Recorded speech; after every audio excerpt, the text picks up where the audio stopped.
오늘 요한복음 18장 말씀을 통해서 말씀을 깨닫는 지혜와 응답받는 기도의 은총이 우리가 넘치게 될 줄로 믿습니다. 오늘 요한복음 18장은 이제 내일 19장과 함께 예수님이 잡히시고 순환당하시는 장면입니다. 예수님의 고난과 죽음을 담고 있는데요. 마태복음부터 시작해서 우리가 벌써 네 번째 예수님 잡히시는 장면을 보고 있습니다. 우리는 복음서를 읽다가 예수님의 기적 이야기, 예수님의 병 고치는 이야기, 예수님의 여러 가지 설교 말씀을 들으면서 은혜를 막 받다가 예수님이 잡히시는 부분에 딱 오면 우리 마음은 그런 마음이 슬슬 들어요. 또 이 부분인가? 예수님 잡히시고 얻어맞으시고 피 흘리시고 죽으시고 우리 이 부분 별로 보고 싶지를 않아요. 그래서 복음서 읽을 때 이 부분이 나오면 아까 봤는데 마태복음에서 봤는데 마가 누가에서 다 본 건데 그냥 넘어가면 안 되나? 라는 이런 마음도 들어요. 그런데 여러분, 복음서의 하이라이트, 복음서의 정수는 사실 이 순환과 죽음이에요. 여러분, 예수님이 우리를 가르치고 우리를 깨닫게 하려고 오신 겁니까? 여러분, 우리가 배워서 깨달으면 구원받는 존재입니까? 아닙니다. 우리가 배운다고, 우리가 고친다고, 우리가 좀 새로워진다고 되는 존재가 아니에요. 예수님은요, 우리를 위해서 죽으려고 오셨어요. 자신의 죽음을 통해 우리를 살리려고 오신 거예요. 그러니까 그게 복음이죠. 즉 복음의 하이라이트는 예수님의 순환과 죽음이다. 이 요한복음 18장 19장이 없으면요, 사실 그 앞에 나온 거 다 아무것도 아니에요. 그래서 우리는 예수님의 이 순환 부분을 더 경건한 마음으로, 더 겸손한 마음으로, 더 감사한 마음으로 받을 필요가 있습니다. 그러면서 중요한 것은 또 공관복음과 요한복음의 초점이 다르다는 거예요. 공관복음에서 그동안 계속 강조했던 예수님의 순환과 요한의 순환은 상당히 달라요. 오늘 그걸 볼 텐데 뭐가 다른가? 왜 다른가? 라는 것을 좀 우리가 보면서 예수님의 순환을 또 다른 시각으로 보고 있는 요한을 우리가 이 시간에 좀 발견하고 나를 위해 죽으신, 나를 위해 자신을 내어주신 예수님을 다시 한번 우리의 구세주로 확신하는 자리가 되기를 소망합니다. 먼저 1절입니다. 예수께서 이 말씀을 하시고 제자들과 함께 기드론 시내 건너편으로 나아가시니 그곳에 동산이 있는데 제자들과 함께 들어가시니라. 이렇게 시작을 합니다. 자, 예수께서 이 말씀을 하셨어요. 이 말씀이 바로 우리가 성경의 지성소라고 얘기했던 요한복음 13장부터 17장이죠. 어제까지 봤던 그 내용인데 이것을 많은 분들이 다락방 강화라고도 말하고 예수님이 제자들과 함께 보내셨던 여러 가지 이야기나 기도를 포함해서 예수님께서 자신의 목숨을 내어주기 전에 하나님 앞에서 자신을 자신을 돌아봤던 또 제자들과 함께 마지막 시간을 보냈던 시간을 13장부터 17장이라고 하는데 이 모든 말씀을 하시고 이제는 준비가 끝난 거죠. 이제는 잡히러 가시는 거죠. 죽으러 가시는 거예요. 어디로 갔나? 기드론 시내 건너편으로 가셨다라고 기록을 해요. 여러분, 이 기드론 시내가 어디냐면 예루살렘 바로 동쪽에 있고 거길 넘어가면 감람산이 시작되는데 감람산 중턱에 겟세마네 동산이 있어요. 겟세마네라는 뜻은 기름 짜는 틀이라는 뜻입니다. 그래서 예수님은 거기서 자신의 땀방울이 핏방울이 되도록 자기 자신의 기름을 짜듯이 그렇게 전심을 다하여 기도하셨던 자리가 바로 겟세마네 동산이죠. 거기가 이제 기드론 시내 건너편인데 다른 공관복음은 다 감람산으로 가시니라라고 기록했거든요. 그런데 왜 요한만큼은 감람산이 아니라 기드론 시내 건너편이라고 표현했을까? 여러분, 기드론 시내라고 하는 말이 이게 이스라엘 백성들에게 주는 역사적인 뉘앙스가 있어요. 그게 뭐냐면 사무엘하 15장에 다윗 왕이 도망친 적이 있어요. 믿었던 아들 압살롬이 반란을 일으키면서 다윗이 궁을 버리고 맨발로 울며 도망쳤던 자리가 기드론입니다. 이 기드론 시내를 넘어서 감람산으로 도망갔거든요. 지금 그 이야기를 요한이 떠올리게 하는 거예요. 너희의 역사적인 가장 훌륭한 왕, 다윗 왕이 기드론 시내를 넘어 도망갔던 바로 그처럼 지금 예수님께서 왕이신 그분께서 순환을 당하기 위하여 가신다라는 것을 지금 강조하는 요한의 메시지인 것이죠. 자, 그런데 다윗은 울며 도망을 갔어요. 할 수 없이 목숨을 구걸하려고 도망갔어요. 그런데 예수님은요, 제자들과 함께 들어가시니라. 이 표현이 중요해요. 들어가셨다. 이건 예수님이 스스로 자신을 집어넣으신 거예요. 이건 누가 예수님 몰아가신 게 아니라 예수님 자신이 스스로 들어가신 거예요. 이게 차이예요. 이스라엘 백성들은 습관적으로 옛 왕인 다윗과 새 왕인 예수님을 비교하기를 좋아해요. 그런데 예수님은 다윗과 같은 길을 걸어가셨지만 그의 마음은 전혀 달랐다는 거죠. 오히려 예수님은 스스로 그 길을 선택하셨다. 이게 요한의 핵심이에요. 왜냐하면 공간복음에서 예수님은 굉장히 불쌍해 보여요. 예수님은 원치 않는데 할 수 없이 당하는 것처럼 보여요. 근데 요한은 그걸 다 생략해 버립니다. 그래서 뭐가 없냐? 겟세마네의 기도도 없어요. 우리가 아는 것처럼 주여 할만하시거든 이 잔을 내게서 진행하게 하옵소서. 그러나 아버지의 뜻이라면 순종하기 원합니다. 그 기도가 요한복음에 없어요. 왜 없냐면 공간복음에는 예수님이 그것을 사실 인간적인 고뇌 속에서 십자가를 받아들입니다. 요한은요 전혀 그렇지 않아요. 이분은 하나님이니까 하나님의 계획을 행하시는데 고민이 어디 있고 눈물이 어디 있고 고뇌가 어디 있어요. 그러니까 당당하게 말씀하시죠. 함께 들어가시니라. 이게 요한의 핵심이에요. 자, 2절입니다. 그곳은 어디냐? 가끔 예수께서 제자들과 함께 모이는 곳이므로 예수를 파는 유다도 그곳을 알더라 그랬어요. 여러분 여기서 가끔이라고 하는 폴라키스라는 단어는요. 우리말로는 가끔이라고 번역했지만 실제로는요. 종종, 여러 번, 오히려 자주라는 표현이 더 맞아요. 자주 가시던 곳, 폴라키스, 자주 가시던 곳인데 왜 여기로 갔느냐? 예수를 파는 유다도 그것을 알았다 하는 거예요. 여러분 그러면 지금 유다가 자기를 팔려고 나갔는데 예수님이 어디로 가셔야 맞아요? 우리 같으면 어디로 가겠어요? 유다가 아는 데를 가요? 유다가 모르는 데를 가요? 우리 같으면 모르는 데 가야죠. 유다가 절대 못 찾아올 만한 데를 가야죠. 그래야 밤새 헤매다가 유다가 어디 가신 거야? 그러다가 대제사장들이 야 이놈아 너 니네 스승이 어딘지도 모르냐? 관둬라. 이래야 맞는 거 아니에요. 근데 예수님이 유다가 알만한 곳 자주 함께 가시던 곳을 갔단 말이에요. 그러니까 늘 모여서 예수님이 같이 식사하신 다음에는 저녁에는 항상 이곳을 간 거예요. 기도하러. 그러니까 유다도 당연히 여기 있을 거야. 그리고 올만한 장소를 가셨다. 이게 뭐예요? 스스로 선택하신 것이죠. 그러니까 예수님이 잡히는 장소, 잡히는 분위기에 예수님 선택을 하신 거예요. 게다가 시간까지도. 유다가 나갔는데 이 많은 사람들을 몰려오려면 시간 필요하잖아요. 그동안 뭐 하신 거예요? 겟세마네 동산에서 공간복음에 나타난 것처럼 기도하신 거죠. 기도하면서 기다리신 거죠. 그때 제자들은 뭐 했어요? 졸았죠. 3명은 다 졸고 있고 있으면 기도하고 있고 기다렸다가 이제 맞이를 합니다. 자, 3절입니다. 자, 유다가 군대와 대제사장들과 바리새인들에게서 얻은 아랫사람들을 데리고 등과 횃불과 무기를 가지고 그리로 오는지라 그랬어요. 자, 유다가 준비를 잔뜩 해서 옵니다. 아는 자리니까, 확실한 자리니까 확실히 잡을 수 있다라고 얘기하고 데리고 오는데 여러분 이 군대와 대제사장과 바리새인들에게 얻은 아랫사람들, 즉 대제사장들은 안 왔어요. 여러분 바리새인도 안 왔어요. 그들에게서 얻은 아랫사람들을 데리고 왔어요. 그러니까 이 자리는 종교적인 자리가 아니고요. 이 자리는 굉장히 삭막한 자리입니다. 무시무시한 자리입니다. 그러면 몇 명이나 될까요? 여러분 이 밤에 예수님 잡으러 몇 명이나 왔을까요? 한 10명 정도 왔을까요? 보통 여러분 연행할 때 우리가 드라마 보면 경찰이 형사가 양쪽에서 딱 잡잖아요. 갑시다. 서로 갑시다. 얘기 좀 합시다. 그럼 2명이 왔을까? 아니면 한 5명? 10명쯤 왔을까요? 아니면 조금 우리 통 크게 한 100명쯤 왔을까요? 여러분 몇 명 왔다는데 동의하세요? 3명 왔습니까? 예. 우리나라 사람 3자 좋아하죠? 예. 여러분 결론부터 말씀드리면 대략 1000명 정도 왔습니다. 1000명. 왜냐? 여러분 여기서 군대라고 번역된 단어 있잖아요. 군대라는 단어가 이게 스페이라라고 하는 말인데 스페이라가 뭐냐면 이 당시에 로마 보병대의 한 단위인데요. 600명이에요. 스페이라만 600명이에요.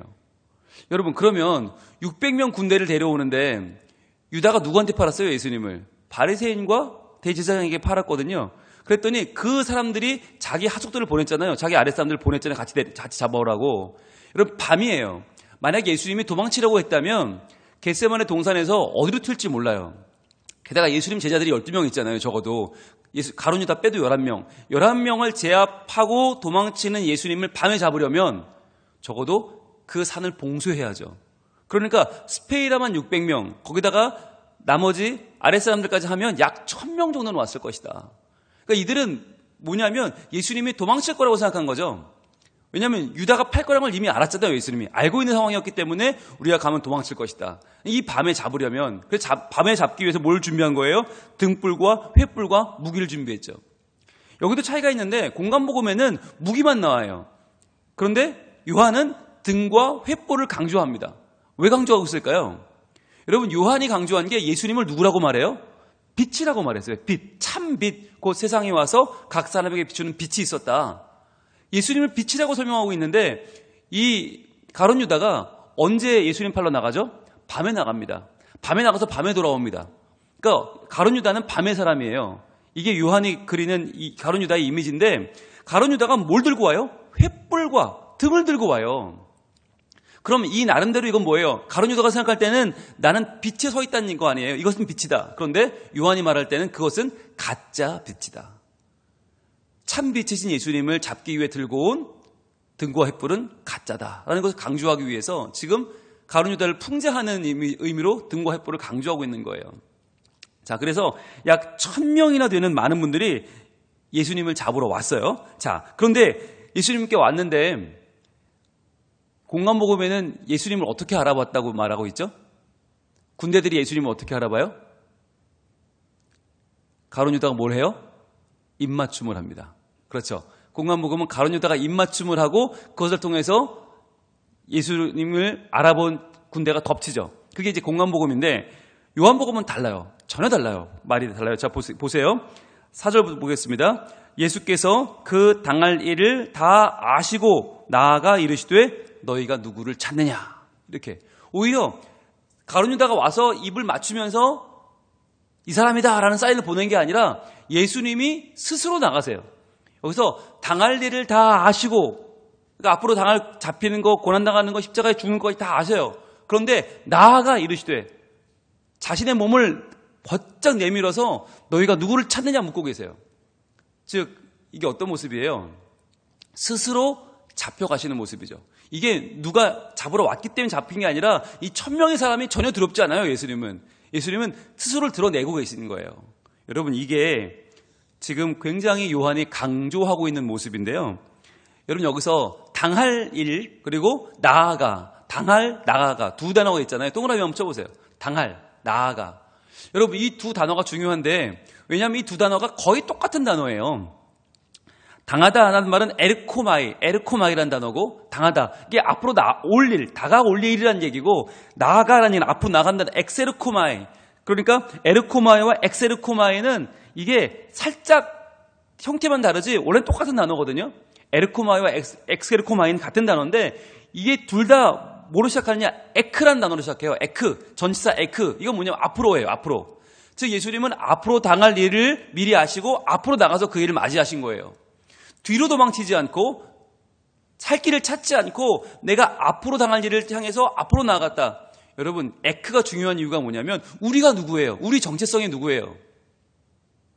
교회 아닙니까? 교회가 헬라어로 뭐예요? 에클레시아예요. 에클레시아는 뭐냐면 부름을 받아 앞으로 나가는 사람들이에요. 그게 에클레시아. 그러니까 여러분, 예수님이 지금 당할 일을 아시고 나아가시는 이 모습은 교회가 어떻게 이 세상을 살아야 되는지를 보여주는 아주 중요한 장면이에요. 앞으로 너희가 당할 일이 뭐예요? 당할 일, 고난과 순환이죠. 박해죠. 예수님 믿는 것 때문에 당할 삶의 어려움, 때로는 죽음과 고난과 눈물이에요. 그런데 그것을 피하고 도망치고 적당히 타협하는 게 아니라 당할 일을 알고도 나아가라는 거예요. 그게 에클레시아예요. 예수님이 에르코마이 하시고 엑세르코마이 하신 것처럼 너희들도 에클레시아 하라는 가르침이 바로 오늘 본문에 나오는 거예요. 여러분, 예수님은 가룟 유다 때문에 죽은 게 아니에요. 어떤 분들은 가룟 유다가 예수님을 팔았기 때문에 예수님이 십자가를 졌고 그래서 우리가 구원받았으니까 가룟 유다를 섬기자. 가룟 유다가 훌륭하다. 말도 안 되는 소리죠. 가룟 유다가 예수님 팔아서 죽은 게 아니라 예수님은 스스로 자기를 내어주신 거예요. 왜? 하나님이시니까. 하나님의 구원 계획을 위해서 예수님 스스로 죽으셨죠. 요한복음 10장으로 한번 가봅니다. 요한복음 10장 17절. 과연 예수님은 스스로 뭐라고 예언하셨나? 자신의 죽음에 대해서 요한복음 10장 17절 어떻게 예언하셨나? 요한복음 10장 17절 같이 봅니다. 시작. 내가 내 목숨을 버리는 것은 그것을 내가 다시 얻기 위함이니 이로 말미암아 아버지께서 나를 사랑하시느니라. 자, 노란색 들고 표시해 보세요. 내가 내 목숨을 버리는 것은 스스로 버리신 거예요. 예수님은 스스로 죽으신 거지 뭐 누가 배신을 했고 누가 계획을 짰고 잡혀가고 아무 소용없어요. 스스로 자기 목숨을 버리신다고 말씀하고 있어요. 왜? 선한 목자니까. 선한 목자가 양을 안다는 것은 목숨을 주기 위해 아는 거예요. 그러면 양도 목자를 알죠? 양도 목자를 위해 목숨을 거는 거죠. 우리는 목숨을 거는 사이예요. 적어도. 근데 목숨을 왜 버릴 수 있는가? 그것을 내가 다시 얻기 위함이니. 자, 우리를 위해 목숨을 줄 때 다시 얻을 수 있어요. 이게 역설이죠. 예수님이 우리를 위해 희생하실 때 다시 살아나세요. 우리도 마찬가지예요. 우리도 예수님을 위해서 우리 목숨을 내어드릴 때 다시 살아요. 예수님을 위해 살 때 영생을 얻어요. 이게 역설이죠. 이로 말미암아 아버지께서 나를 사랑하신다. 하나님의 사랑으로 이 일을 해나가시는 거죠. 그래서 18절에 이렇게 다시 한번 강조합니다. 다음 18절입니다. 이를 내게서 빼앗는 자가 있는 것이 아니라. 로마 병정도 아니고 대제사장도 아니고 가룟 유다도 아니에요. 빼앗는 자가 있는 것이 아니라 내가 스스로 버리노라. 이게 예수님의 결단이죠. 왕이신 예수님, 하나님이신 예수님의 결단입니다. 나는 버릴 권세도 있고, 자, 버리는 권세가 예수님께 있다는 거예요. 자, 그 다음에 또 뭐가 있을까요? 다시 얻을 권세도 있으니. 버릴 권세도 예수님께 있고요. 다시 얻을 권세도 예수님께 있어요. 이 계명은 내 아버지에게서 받아노라 하시니라. 이게 중요하죠. 여러분, 스스로 버리신 예수님. 이게 중요한 거예요. 이게 요한의 핵심이에요. 요한 신학의 핵심은 예수님은 순환을 당하신 게 아니라 선택하셨다. 그리로 나아가셨다. 당할 일을 아시고도 나아가신 예수 그리스도. 그분이 우리를 에클레시아, 교회로 부르신다. 그러니 너희도 두려워하지 말고 물러서지 말고 그 일들을 맞서서 해내라는 거죠.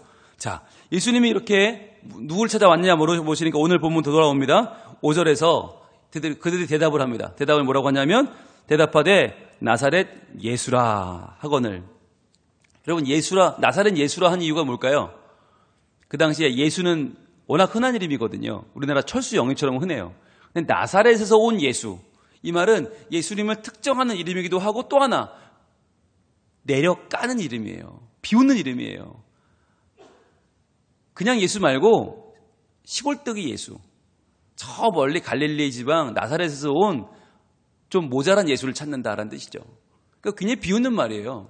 그러니까 그들에게 예수는 지금 현행범으로 잡아갈 만한 별것 아닌 인간, 거지 같은 인간이에요. 자, 그런데 나사렛 예수라 하거늘 이르시되 내가 그니라 하시니라. 내가 그니라. 여러분, 이게 참 의미 있는 말입니다. 내가 그니라. 예수님은 누가 잃는 게 아니고 고발한 게 아니라 스스로 밝히고 계시죠. 내가 그다. 그런데 이 내가 그다라고 하는 말이 굉장히 중요한 말이에요. 에고 에이미라는 표현인데 에고 에이미 내가 나다라는 뜻이거든요. 내가 나다. I am who I am. 이게 뭐냐면 구약에 나타난 하나님이 자기를 나타내는 말과 똑같은 말이에요. 구약에서 출애굽기 3장에 가시떨기가 불에 타죠. 그런데 타지 않고 계속 불이 지금 타오르고 있죠. 그걸 보고 이상한 모세가 다가갔더니 하나님이 그를 부르셨죠. 그래서 하나님이 누구십니까? 모세가 묻자 하나님 말씀하시죠. 나는 나다. I am who I am. 그 말이 뭐냐면 이게 신약으로 보면 에고 에임이에요. 나다. 내가 나다. 내가 그다. 내가 나다라고 말씀하시는 거죠. 나는 나다. 이 말이 하나님을 선포하시는 말이고 내가 하나님 됨을 선포하는 말이고 이 말은 굉장히 중요한 말이에요. 자, 이 말을 듣고 반응은 어떻게 보이느냐? 6절 예수께서 그들에게 내가 그니라 하실 때에 에고 에이미 하실 때에 그들이 물러가서 땅에 엎드러지는지라. 이게 얼마나 큰 말이면 이게 얼마나 엄청난 말이면 하나님의 자기 선언 하나님의 자기 선포를 듣고 몇 명이라고 그랬어요. 이 사람들이 1000명이 우르르 물러가서 땅에 우르르 엎드러지더라는 거예요. 여러분, 어떤 분들은 이 부분을 그렇게 해석하기도 해요. 어떤 분들은 예수님이 코앞까지 온 사람들한테 우 하면서 놀라키면서 내가 그다 그랬더니 그들이 앞에다 있던 사람들이 우르르 넘어지면 도미노처럼 우르르 넘어졌다. 예, 여러분, 그런 분들은요 로마 군대가 어떤 군대인지 모르시는 분들이에요. 로마 군대가 얼마나 정비되어 있고 얼마나 훈련이 잘 되어 있는데 앞에서 으악 한다고 우르르 넘어져요. 1000명이. 말도 안 되죠. 왜 넘어진 겁니까? 왜 엎드러진 겁니까? 하나님 선언을 들었기 때문이에요. 이건 사람이 할 수 있는 게 아니에요. 하나님 선언, 나는 나다. 에고 에이미, I am who I am을 딱 듣는 순간 그들이 헉! 야, 잘못 왔구나 여기.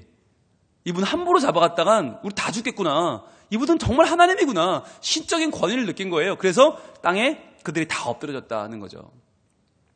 여러분, 누가 잡혀간 겁니까? 누가 잡아간 겁니까? 잡아갈 수 있는 사람이 없어요. 지금 권세는 예수 그리스도에게 있어요. 예수님이 야 빨리 일어나. 야 괜찮아 일어나. 왜 그런 걸 가지고 놀라고 그래. 야 빨리 와서 나 잡아가. 넌 여기 팔 잡고 넌 발 잡고 자 빨리 잡아가. 예수님 이렇게 하신 거라니까요. 막 너무너무 안 잡혀가려고 막 어떻게든 머리를 쓰고 어떻게든 애를 쓰고 그러다가 억지로 잡혀간 게 아니라 잡으러 온 사람들은 지금 엎드러져 있어요. 잡아갈 수 있는 힘도 없고요. 지금 기운도 하나도 없어요. 그런데 예수님이 그들을 위로하시고 일으키사 날 잡아가라. 날 잡아잡서라 라고 하신 본문이 오늘 본문인 거예요. 그러니까 자기의 고난을 스스로 선택하셨고 또 그러면서 자신의 권위, 내어줄 권위, 너희를 위해 죽어줄 권위, 그것을 예수님이 지금 말씀하고 있는 것이죠.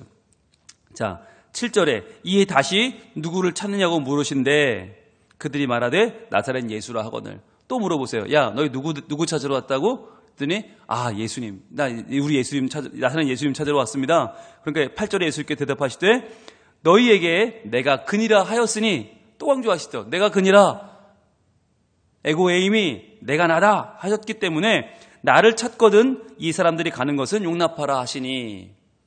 자, 여러분 우리는요. 이 장면을 보면서 뭐가 떠오르나요?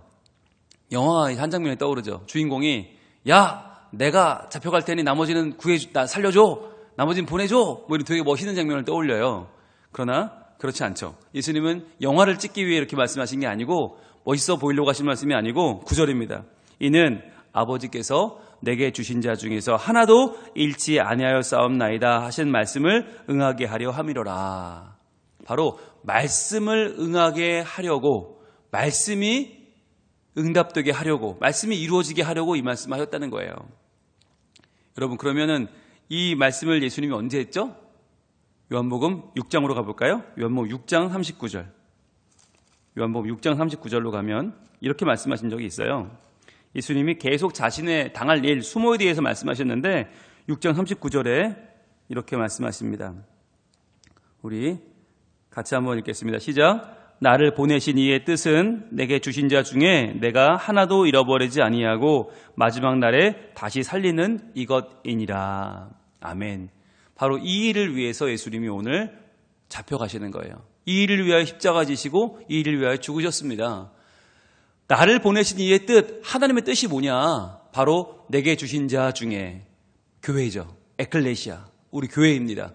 하나님의 교회, 하나님의 교인들 중에서 내가 하나도 잃어버리지 않고 누구 한 명도 잃어버리지 않고 마지막 날에 다시 살리는 이것이니라. 마지막 날에 우리가 다시 살아서 부활하여 예수 그리스도의 영광을 위해서 그분의 자녀로 살아가는 것, 이것이 예수님의 목표다라고 하는 것입니다. 우리가 이것을 기억하고 나를 위해서 스스로 죽을 길을 가신 예수님, 스스로 목숨을 내어주신 예수님을 생각하면서 오늘 하루 내가 살아가는 내 삶의 근거는 무엇입니까? 바로 나를 위해 죽으신 예수님이에요. 예수님의 죽음이 내 오늘 삶의 근거이고 내 삶의 의미이고 내 삶의 목적입니다. 우리가 잃어버리지 않고 마지막 날에 다시 살아나기 위하여 오늘도 이 말씀에 헌신하고 오늘도 주님을 선택하고 오늘도 믿음으로 살아 하나님께 영광 돌리는 복된 삶을 살아 오늘도 그 십자가의 능력으로 이 하루를 승리하는 우리 모두가 되기를 우리 하나님 원하고 계십니다. 기도하겠습니다. 하나님, 오늘 요한복음 18장은 예수님이 당하신 순환과 고난의 서막을 보여주고 있습니다. 그런데 예수님은 가룟 유다가 배신해서 잡혀간 것이 아니고 억울하게 다른 사람 때문에 잡힌 게 아니라 스스로 자신을 내어주고 계십니다. 주여, 우리도 이 예수님처럼 도망가지 않고 우리가 예수 믿는 것 때문에 당할 많은 고난과 어려움을 앞으로 나아가 이겨내는 에클레시아로 살게 하여 주옵소서. 또한 예수 그리스도가 나를 위하여 죽으신 이 이유가 나를 잃지 않기 위해서, 나를 끝까지 살려내기 위해서 나를 사랑하셔서 이 십자가 지셨음을 기억하고 내가 이 믿음을 지키고 오늘 하루를 살 때 믿음으로 살아 주께 영광을 돌리고 복된 하나님의 자녀로 우뚝 서는 복된 하나님의 사람들, 우리 성민 가족들 다 될 수 있도록 도와주시옵소서. 이 새벽에 나와 기도하는 제목을 들어주시고 하나님 안에서 오늘도 가장 복된 삶을 사는 우리가 되게 하옵소서. 예수님 이름으로 기도합니다. 아멘.